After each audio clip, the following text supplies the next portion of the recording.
Hindi talaga masyadong malabo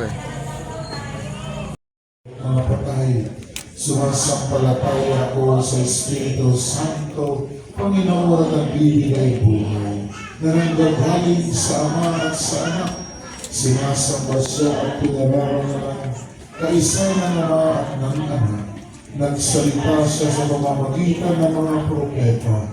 Sumasampalataya ako sa isang banal na simbahan, Katolika at Apostolika. Ngayon din sa isang binyag, sa pagpapatawad ng mga kasalanan, at hinihintay ko ang muling pagkabuhay ng makay. Buhay na walang hanggan. Amen. Puno ng kagalakan at kasasalamat sa pagsilang ng Panginoon. Geng for life.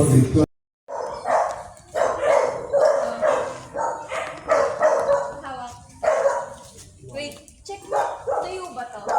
Oo. Go. Okay. Go. Hindi, pabidyo mo nga kayo. Ayun nga. Wag na, may gagawin. Sige, magagawin. Hindi. So nag-arrive na, si Kuya, nakalimutan, binagay ko 300, 245 lang yun. Nakalimutan yung, check yung pera, bigyan ako ng sukli. Sabi ko, Kuya, may sukli pa. Kinuha na lang niya. May 5 piso pa, pero sabi ko, okay, chip niya yung 5 pesos pang ice candy or something. Baka nga, inaano pa niya ako, pero okay na yun. Huwag ko nang isipin. Ang nipis pala nito, 300 para sa ganito.